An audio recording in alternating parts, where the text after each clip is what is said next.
Thanks everyone for coming. This is part 4 of 9 for the Back to the Basics series webinar. So we are going to be going over order entry and purchase orders today. Thank you so much everyone for coming. The turnout has been awesome. So hopefully we just keep this going. We did miss last week, so I do apologize for not getting an update out sooner.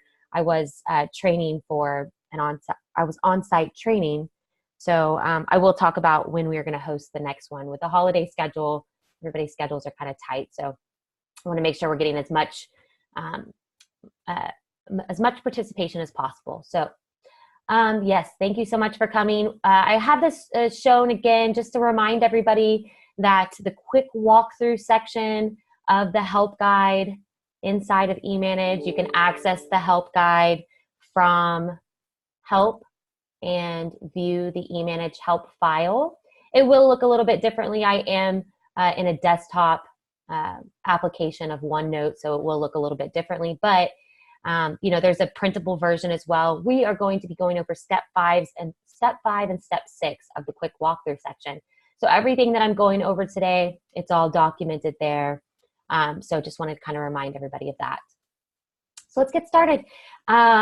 So ideally, where you guys are going to be starting from, we went over bill of materials last time, so we would be in here creating quotes. If everybody is kind of keeping up with the workflow of how things are going, ideally you should be working from an action item on this step. So you should be processing an order from an action item. So I kind of want to review that and make sure everyone is using action items. If you're not using action items, please reach out to me. Huge part of the program that will really help just smooth out your workflow and your process, and you can completely manipulate it to what works best for your business and your flow. So really important to be using that feature of eManage. So if you haven't already taken notes, in a previous webinar we talked about some of these icons changing up a bit. You can get to submit an action item from actions, new action item request, but we've also exposed the button here right next to that. So it's a little clipboard with a check mark on it. We're going to constantly just be exposing things that you guys are using on a regular basis. So yeah, definitely give us that feedback. But ideally, you should be getting an action item, something about, process order or book order. But basically what had just taken place is the client approved the quote and you got to sign off for a customer purchase order. And now we need to tell someone in the flow of things what needs to take place next. So here you should be choosing that action item. If you're not using prerequisites, make sure that you are definitely putting those in place. I'll do a whole webinar on action items in more depth on how to set all of this up.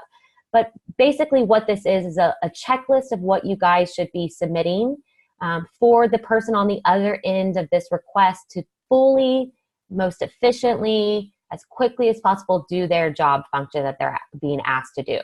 So these are just, this particular action item, asking someone to process an order. There's some information that you're going to see here shortly that has to be put in place in the system in order for it to talk to all of the other parts of the system. So, this information, these prerequisites are probably some of the most important prerequisites of the whole flow, just because we want to be gathering that information from who's submitting this action item. So prerequisites are a checklist of what you should be supplying, what information or what documents you should be attaching. So I'm just going to go through these. This is kind of a standard, if you will, a prerequisite list for this particular action item. So the first one says attach note, customer PO, or signed quote. All of these you have to check off before you can even submit it. I constantly see people that have been in the software for quite some time just go check, check, check, check, check, submit. They're not there for that. If you are doing that, then your prerequisites probably aren't defined as they need to be. And you should really have your admin take a look at those because they're there to make sure we're gathering all that information. So when it says attach or note something, you can note any additional information down here. Action items are basically just an internal request for someone else in your office to do something. So it says to note that, I would just come down here and I would say customer PO 1, 2, 3, 4, 5. What's the next one? Note requested approximate install date. Again, just another field that you have to plug into order entry. So the person on the other end might not always know that information. So we're just making sure it's all documented and being transferred over as it should be. So just approximate install date, maybe I want it installed around the first of the year. So go with 115. Note quote number is the next one. So I'm just going down this list, quote, and I'm going to be processing. I'm in my BOM right now, so I'm just going to flip over to this view quotes tab to see my quote number, and I'm going to ask for 29156 to be processed. Note if order is dropship. That's a good just CYA prerequisite. If it's not dropship, you still have to check it. Again, you cannot submit requests without all of your prerequisites being checked. So these are, sometimes they might be if applicable, but you still have to check them off. But that's a good CYA action item. If it is dropship, we're just double making sure that in the order entry screen that the ship to address is correct. Special PO instructions if noted if applicable. If there are any special instructions, the railroad fabric, anything that needs to be communicated through to the vendor on the PO, you would want to note that here, because typically this action item is combined into one person's function, but I have seen where they have this separated out. In eManage, order entry module is separate from the purchase order module, so you can split those functions up if you'd like. So you might have that special PO instructions noted on the next action item if you don't have it here. Note spiff info if applicable. If you do spiffs, as a salesperson who's typically submitting this action item, that's money that should be coming back to me. If you want that money, you should be noting that. So you might just put spiff to me or spiff and your name. Just CYA prerequisites. Save quote to project documents. At this point, you definitely should have done that. We reviewed that in the last webinar. So just some information that, is important to the next person doing this job. Again, I will do a full in-depth action item webinar, so stay tuned for that.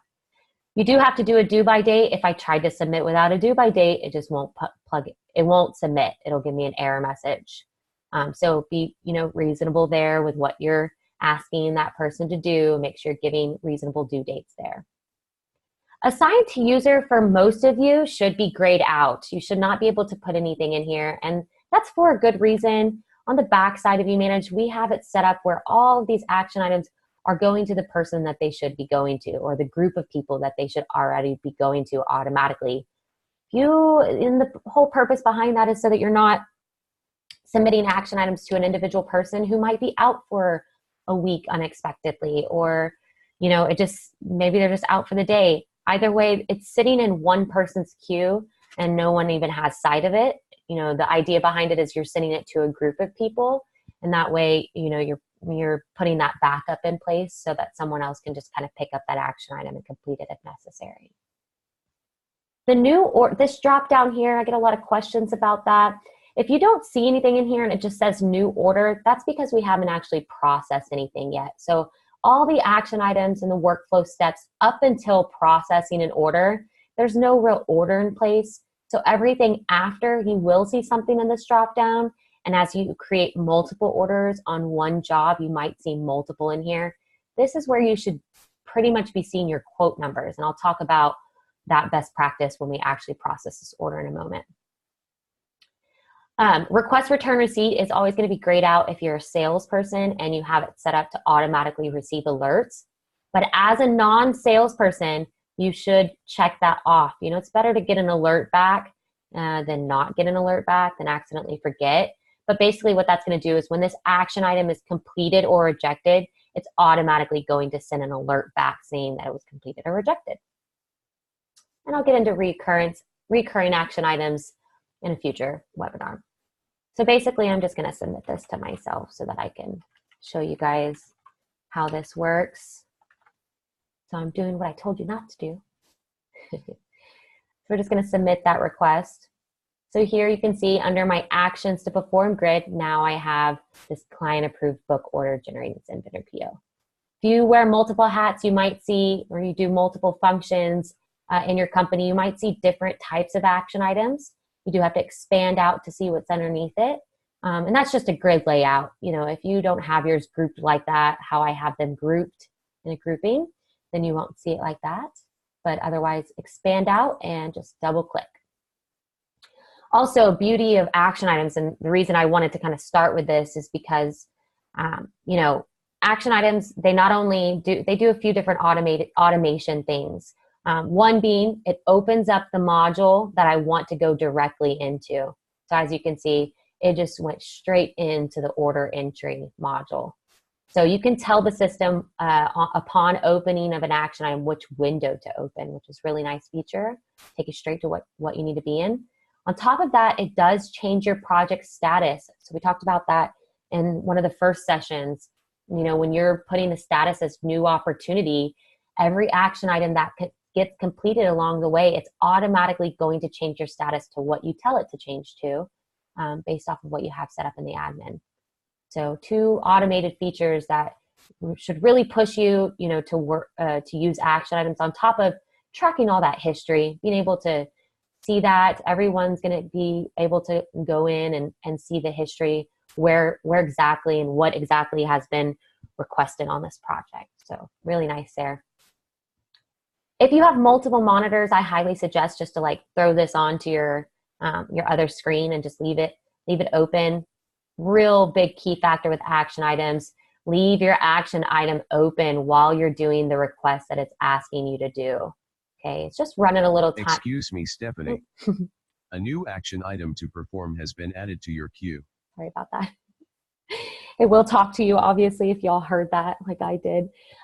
You can turn the voice settings off if you'd like, but it's a nice alerted feature there. But the action item is running a little timer on you just for reporting purposes and for management to see how long functions are taking. So just throw this onto your other screen there. So I'm going to dig right into order entry. Again, follow your quick walkthroughs. It's going to take you through all these steps that I'm talking about here. All right. So step number one should always be to name your order. That is the very first thing that I'm doing. And as a best practice, typically what we're seeing or what we suggest as a best practice, to name your order your quote number. So they should be telling you in the action item what quote they're wanting you to process. We're not mind readers. We don't know what quote you're asking us to process if you have multiple quotes in your project. Okay, so you have to note that. So right here I can see 29156. I can just copy this and paste it right into here. Okay. But right underneath order name, that's where you're going to plug in that quote number as a best practice. If you want to add on to that and do additional, detailed information on this order here, some other order name, that's totally fine. But at the very, very minimum, you should be putting the quote number. Everything after the bill of materials, you guys know, you've heard me say this a million times already, it's all connected to the bill of materials. So we want to be able to see what order is connected to what quote. And that's all we're doing here is making it very clear. This actually carries through a lot of parts in the system. So I don't like to say this, but take my word for it. When you're actually doing reporting and you get into later on down the road, I'm going to show you in customer invoicing, it directly affects customer invoicing. All the reporting, when you're submitting action items, what I just talked about, seeing that drop down, you should be connecting everything to those quotes. Okay, so quote is, the subgrouping of that project number, but you can have multiple quotes underneath one project. So it's important we tell the system what quote we're processing against this order. So step one was to name the order. Step two is to highlight your order. Okay, so often I see people come in here, they'll put their thing in and just start doing drop downs without highlighting on the row header and selecting that order. Okay, you don't select it and you start filling drop down stuff, you'll quickly see that it's not actually connecting everything and you lose everything that you're putting in up here. Okay, so highlight the order, and then we're going to start filling in drop downs. So the third step is to choose your quote. If you do this step before you start filling in any other drop downs, you're going to see it's going to autofill some things for me. On top of, you're going to see in just a second, see this order bill to? Take note of that. So think of Texas 2666. If you adjusted the bill to and the ship to and the install address in the quote on the bill of materials, you're going to see that change take place when we connect this order. But what you have to do is hit this drop down, choose your quote, and hit the save button. Choose your quote, hit the save button. What that's doing is it's just pulling my terms of sale from the quote, and it's adjusting my bill to, my ship to, and my end user if it were different. A lot of often I'll see people, tell me it didn't actually adjust it. The reason that I say it in the specific order is for a good reason. If you flipped over to ship to and then you hit this drop down and hit save, it's unlikely that it's going to actually plug in there. It's just one of those things. So you have to, follow those steps. After you've done it over and over, like I'm sure a lot of you have, you're going to just fly through it. It becomes second nature. Name the order, highlight the order, set the quote. Okay. From there, then it's just filling in the drop down. So pretty self-explanatory. Order type, is it regular, is it punch list? All these drop downs you guys can fill in and manipulate and modify to whatever makes sense to your business. Drop downs to me, a lot of the times, they're really just linked to reporting, and when I want to run a report on all my, regular orders versus all my punch list orders, you want to start separating out different orders, put in different drop downs there in your admin and you can run reports on those. Okay. Contract type, was it a PO? Did I get a signed quote? Are they trying to pay cash or credit right this second? Mandatory. And you can see terms of sale filled in automatically. Ship via. This is the normal drop downs I see, but maybe you're an older database, you might have some updating to do here. Typically what I'm seeing everyone choose here is just best way. That's going to be the most used one. But if you want to split out, how you're shipping things, you want to run reports on how many customer pickups we have and how many drop ships we have, you could do that. But your vendor is going to decide. We all know the drill. They're going to decide how they're shipping it. So you can't really say ship via FedEx or ship via UPS. They're going to choose the best way. So customer PO field, they noted it in the action item. They should have noted it in the action item right down there. From there, I can just copy and paste. Okay. So we're putting this information in front of them so that they can also get through this quickly and process your orders as quickly as possible, because we all know they needed it ordered yesterday, right? I know everybody's laughing right now. Okay, so just plug your number in there. Another best practice here, if you did not get a customer PO number from the client, as a best practice, never leave this blank. Okay, what we typically see here is the person's name who signed the quote if there is no PO number. Just as a best practice area, it's going to help with the accounting bounce back, who approved this, I need some more information. You put a name in there, or obviously the numbers required if there was a PO number. But if they didn't give you a PO, sometimes that can help with that bounce back with the accounting. The next drop down, or the next field below, approved by, a lot of times I see this not being used. What I believe it was intended for is to show who actually approved it. So if there was a PO number here and Bob Jones approved it, you could put Bob Jones' name here. But this field does not transfer through to anything else like the customer invoice. This shows on the customer invoice. So it's important that you put something in there. I've also seen people use this as if you have multiple people processing orders in your dealership, you might actually see the person who actually processed this order, their name there. So for example, I would put my name. Yeah, a quick glance. If I went into order entry, I could see who processed this. Kind of a cool tool there. I'm going to skip over this middle portion. You're going to see some of this auto update, and I'll talk about it in just a moment. So over here, you can see what I'm skipping to is this right panel, job number, never have to fill in. Okay, guys, that is going to auto default to what your project number is. We, as a best practice, typically suggest to just let the system auto assign those numbers for you. You know, your numbers throughout the entire system should be the same with the exception of the quote number, because you can have multiple quotes and multiple orders on one project underneath one umbrella. But, you know, communicating internally and externally with clients or internal and in-house, you know, when I reference 5592, that's going to be the invoice number, customer invoice, just with a suffix, you know, -1, -2 if there's multiple. Same for your vendor purchase order. So you're communicating with vendors. It should make it very easy to communicate. That number is the big number. That's what everybody should be referencing. That's the big number. So what I'm going to do over here is just skip past job number, and I'm going to put in my job book date and my order book date. As you can see, I'm filling in just today's date. I am processing today, and I am booking this order today. Now, you're going to notice when in a second, I'm going to show multiple orders, so processing another order underneath the same project. What happens is job book date always stays the same. So this is the original date that I booked the original job. But when I start doing multiple orders, I can have multiple order book dates. Okay. Requested ship, it's just a requested ship. You know that your vendors are going to decide when they ship it anyway. But so a lot of times I see people just putting today's date, just ship it as quickly as possible. I do see sometimes people plug out based off of the lead times.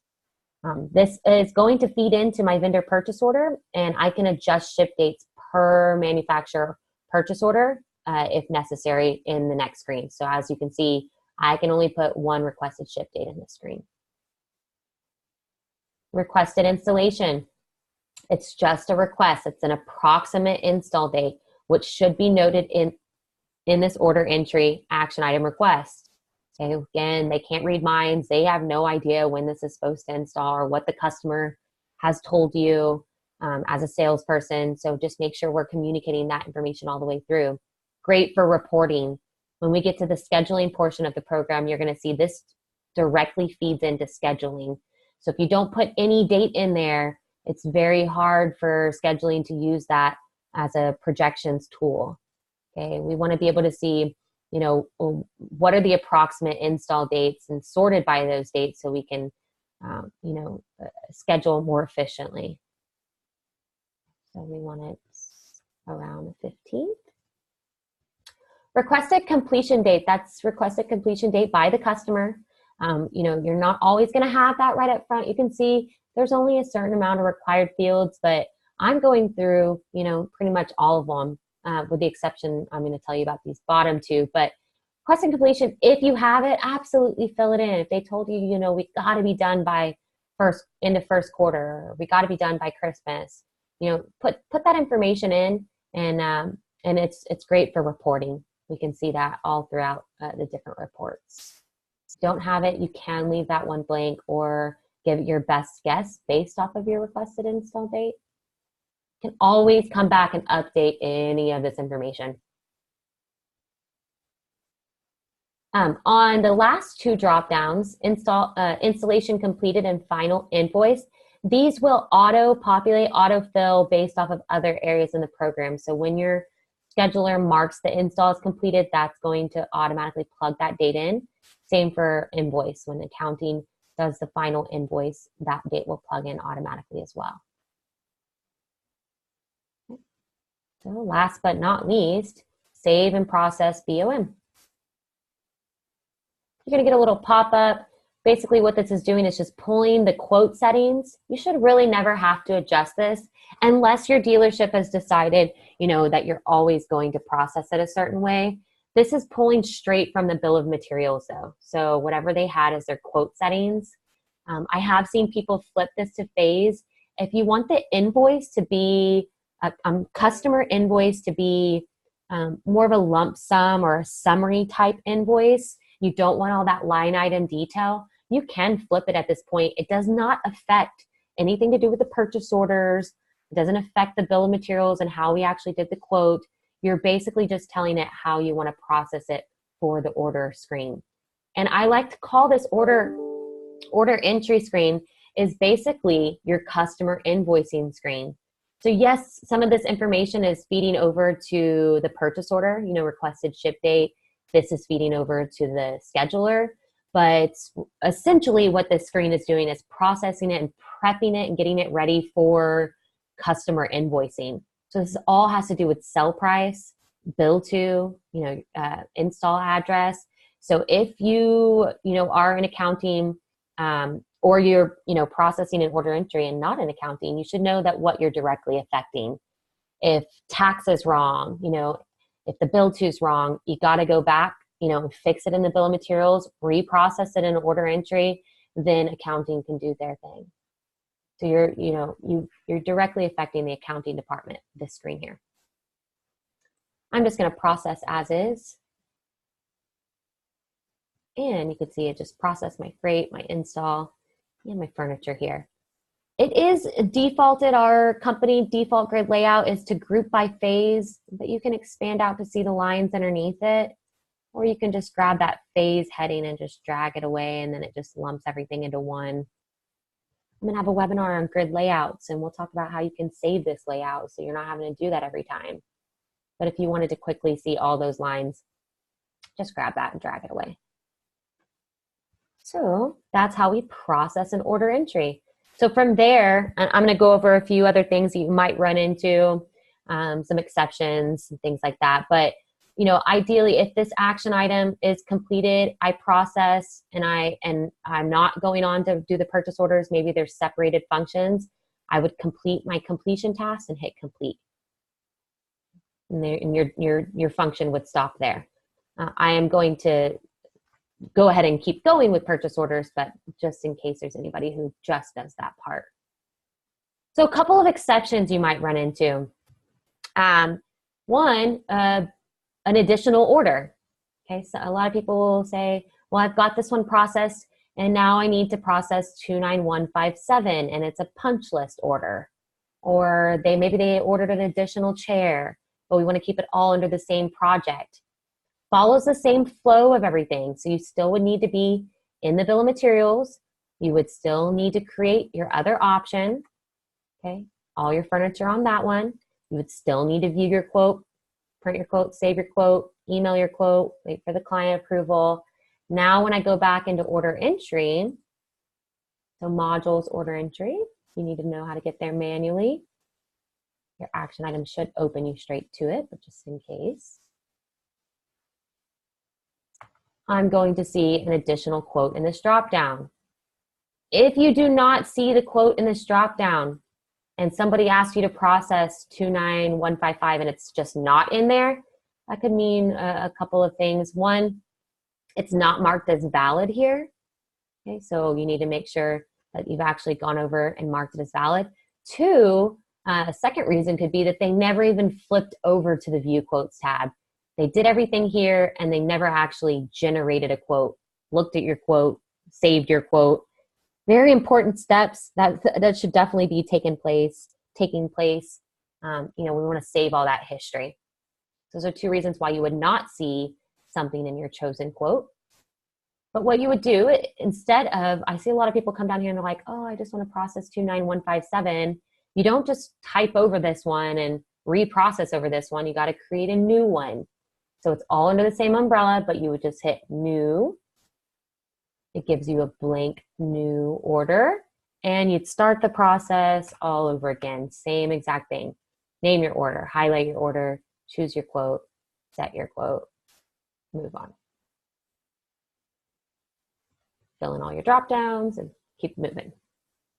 So same flow there. Only difference is you hit new first and then did the rest here. Made a mistake, need to get rid of it, highlight your order, delete on your keyboard. Delete on your keyboard. Yes. Okay. A couple of other things you might run into. So underneath this job, I'm just going to show this off. I'm processing this order here. I've already done everything up here and I'm hitting save and process BOM. You have two items on your BOM that either the options have not been completely selected or someone has marked as an error. You should not process an order before all errors are taken care of. Would you like to continue anyway? You should be hitting no here.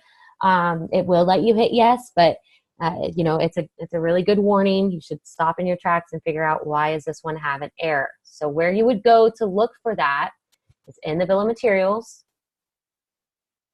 Find the quote that is giving you problems, and you can expand out. If it's just one line, you know, I might not need to go look at the preview over here that I'm about to show you, but I can hit the plus sign and you can see a couple of undecided options. You know, I should never be processing a purchase order without fully optioning out the product. Okay, you're just going to get some bounce back from the manufacturer, so might as well just go back and fix it. At that time, would I reject it? I don't know, probably not. If it was a salesperson that is, or someone who is creating quotes, I don't need to blame the salespeople. Sorry about that. If it's someone who is creating quotes over and over and over, and they just keep sending you stuff through that, not optioning it out fully, I might reject it. You know, but anytime you reject an action item, I always, you know, just know that whoever's on the other end of that has to resubmit this action item all over again. So it is kind of a pain, but it will make people learn their lesson.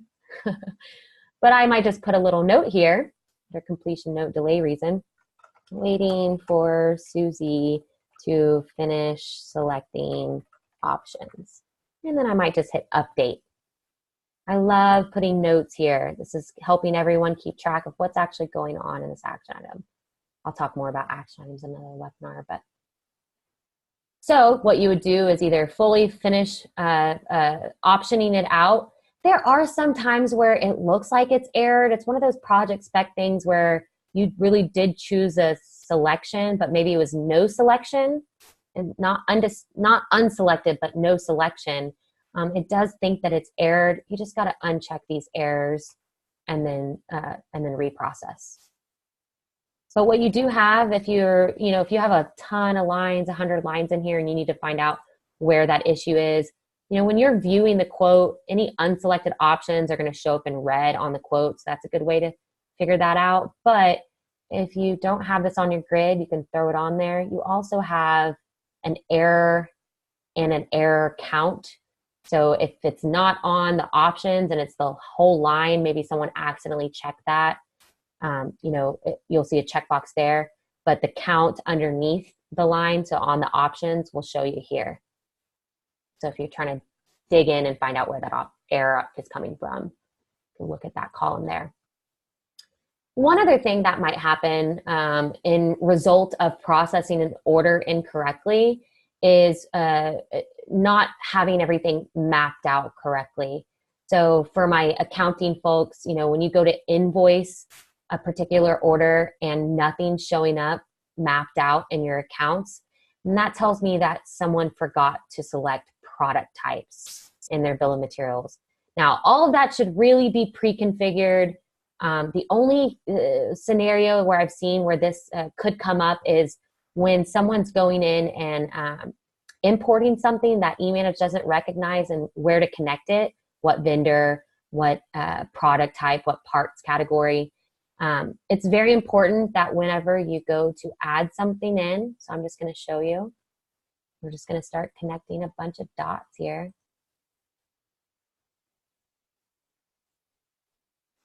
So if I go add something in and I don't have that manufacturer code or that vendor rec code set up yet, eManage doesn't know where to put something. So I just want to show you what that could look like. So when I go to accept it, and this same thing could happen when you import. So when you import something into eManage from an external source, a CIF file or an XML file,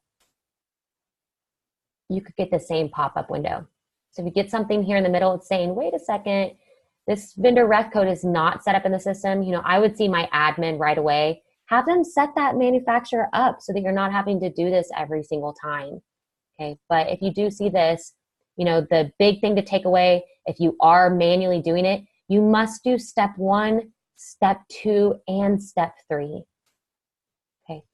Unfortunately, the system will allow you to just do the vendor and just apply the settings without doing these 2 very, very important fields.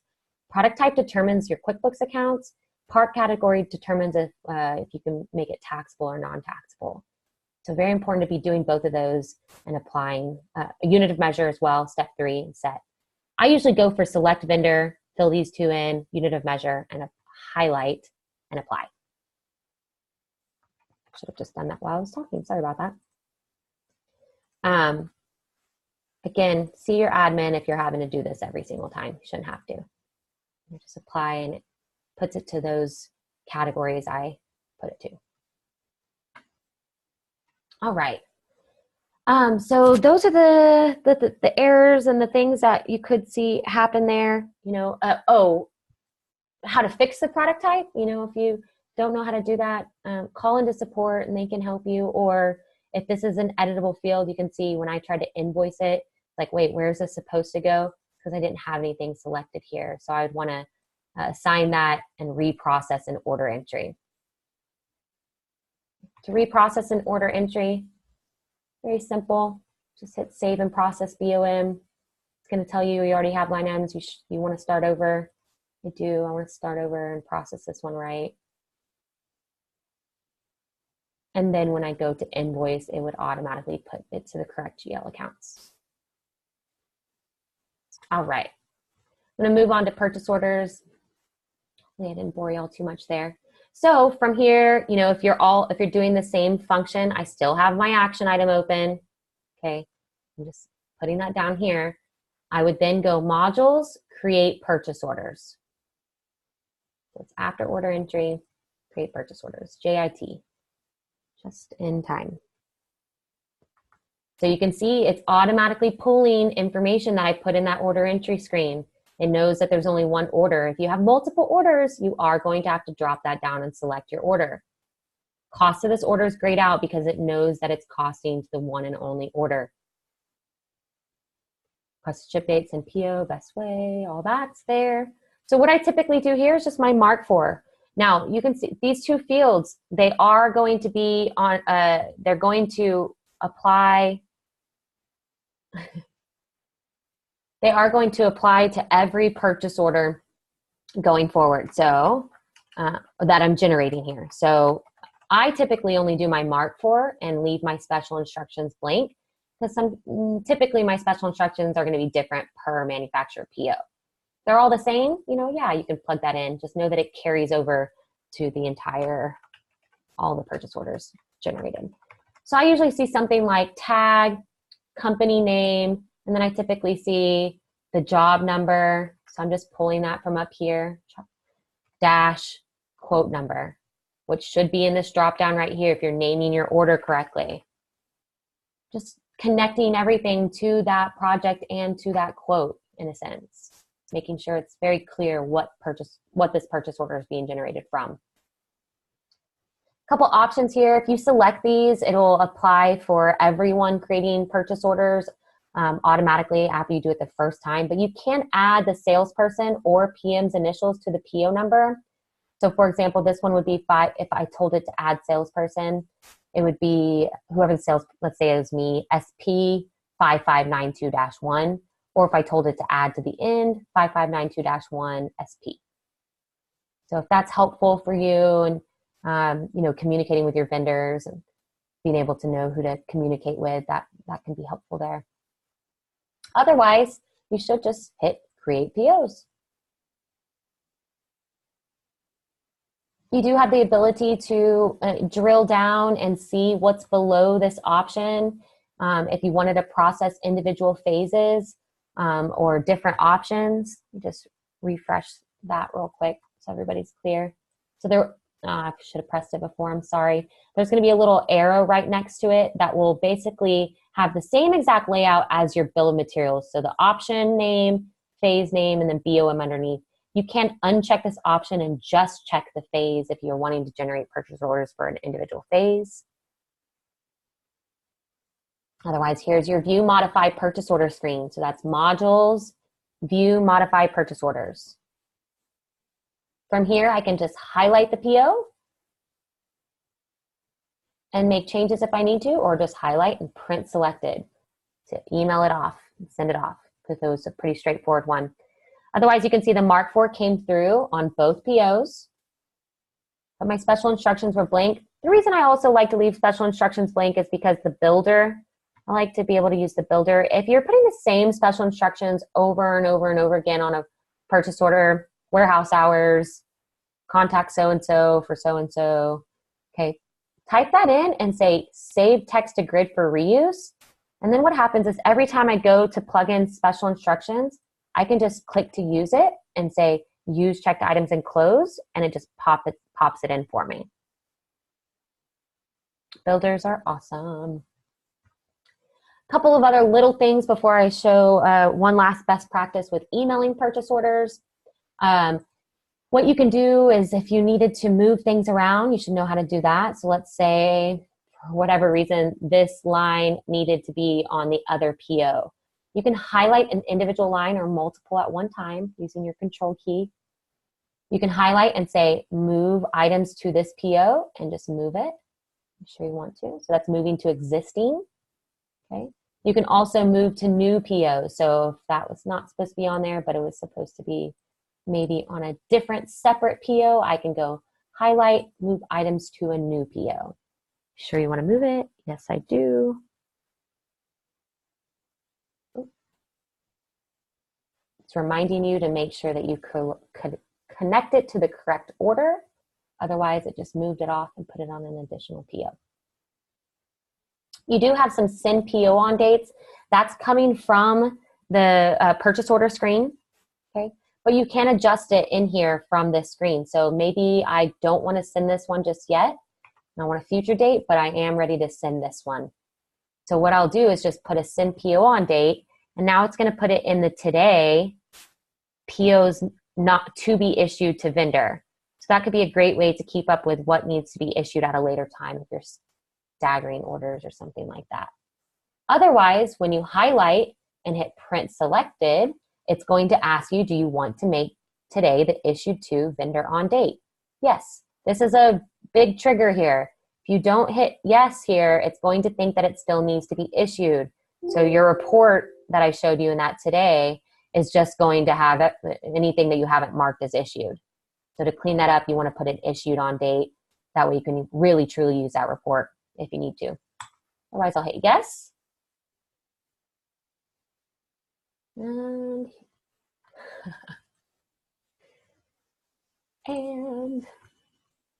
should give you no problems there. Of course, we're in a test environment, so sometimes I run into little things, which I'm not going to bother bogging you down with right this second. But you should see your purchase order number, everything on here, no problems at all. I do apologize. We are in a test environment, so don't worry about that. You're not going to have any issues, as I'm sure you already know. But what I want to get at is rule number 1, save to eManage 1. Always save it. Save that history. That way, Susie doesn't have to come bother you at your desk and say, did you create that purchase order? Technically she can go into the project history documents and see everything that's been generated. So as a best practice, I usually go with the vendor name here, whatever the vendor name is, and then I go PO and then whatever the PO number is. That's a pretty standard naming convention for a purchase order. Vendor purchase order and save. Last best practice, and then I'll open up the floor for some questions. I want to show everyone how to quickly, this is a trick that I've learned and I've taught, and I feel like it works pretty well, but sending out these purchase orders to all those order entry emails that are constantly coming up. So if I go into the actual vendor record, I'm going to highlight, right click, actions, adequate contact. And as a naming convention, a best practice here, what I would do is for the first name, I would use the vendor name and the last name as something like order entry or purchase orders. You should have a contact type as like order entry. If you don't, definitely put one in there, or purchase orders. And then, order entry at allermuir.com. So set those up. basically what I just went over is first name should be your vendor name, last name, order entry. Then every single time that you go to email a purchase order, instead of having to go hunt down that email address, look it up in your vendor book or in your email, I can just start typing the manufacturer name and boom, got it. Also, use your templates. If you are constantly saying, dear vendor, please see attached, da da da da da. You know, tools, configure email templates, set up a purchase order template, and you can just plug that in and send it. Boom, done, done, done. All right. Then from here, obviously, I would come down here. I'm also a huge fan of like dating and initialing, so I might 12/11 sent PO to Alamir. Okay. I might keep, you know, some history here. I would check off my completion tasks if I have them. These work exactly the same way as prerequisites. So if you had a something that you want to remind on the other end what they should do, you know, attached install drawing, attached drawing, you know, for those different functions where you are supposed to be doing something on the other end other than your actual processing in the system, you can have reminders as completion tasks. You do have to check them all off on in order to complete. Do you want to create another action item for this project now? No, I don't. All right, now I'm going to open up the floor for questions. I did go through that pretty quickly, but it is being recorded and it will be posted to our YouTube channel. I'm going to go ahead and check the chats. If you want to chat in, you can do that, or if you would like to unmute yourself and ask a question. Excuse me, Stephanie. You can. You have one new alert or action item that has been completed or rejected. His voice is so pleasant. Kind of scary, like alert scares me every time. I don't know if y'all could hear that, but Jim, when will the update be out? I'm sure everyone's wondering when the update is going to be out. Just as we planned originally in the fourth quarter, it's going to be out in the fourth quarter. That's all I have. I think it's going to be out within the next couple of weeks, if not sooner. Other questions?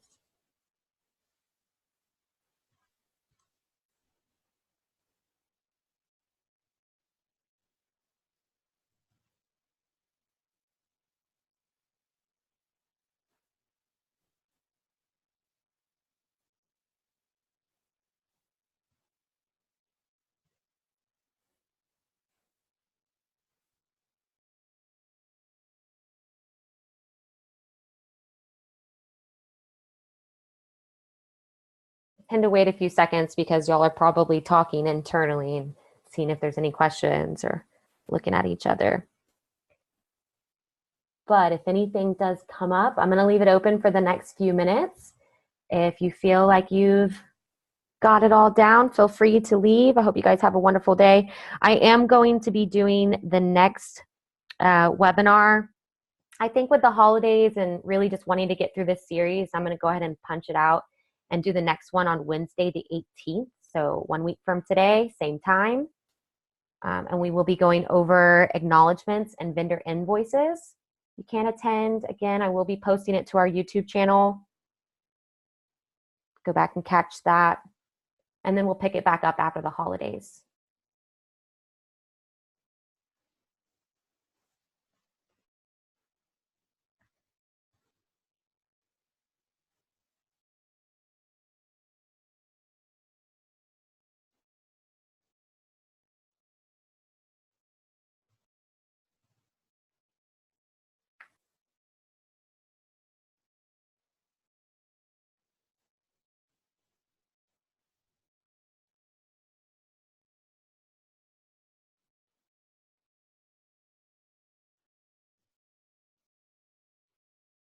I see people slowly logging off and it sounds like there's no questions. So, oh, we got one coming in.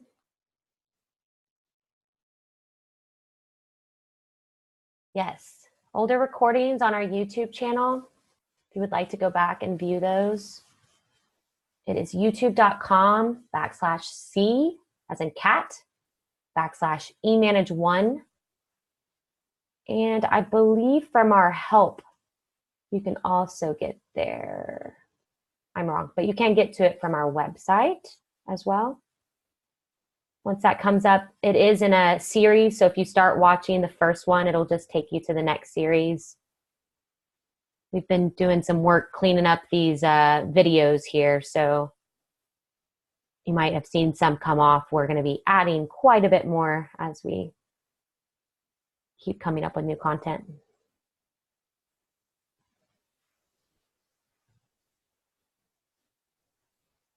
Hi, Scott. Oh, no, I cannot hear you. Oh, just got to unmute yourself here. Hang on one second. Hi, Scott. Hi. How are you? How could I unmute myself? I believe I set it up to mute everyone this time because there's two. Oh, okay. Yeah. No problem. So you started to touch on something that happened today, and I'm sure we did something wrong. So we had a job, we booked it. Exactly what you said, there was a punch list. We went back in and created a new option, and I had requested Jen to book that option for the punch.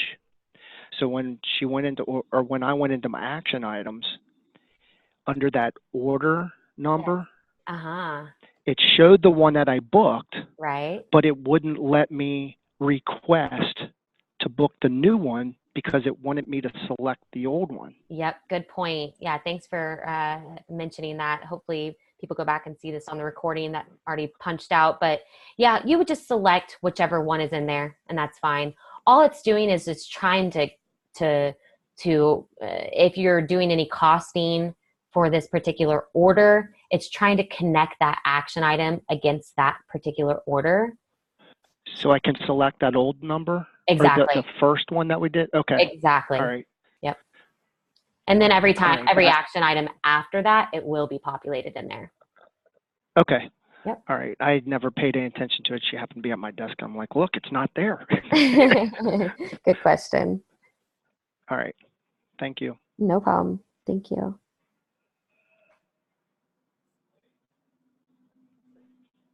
Hi, Michaela. Aw.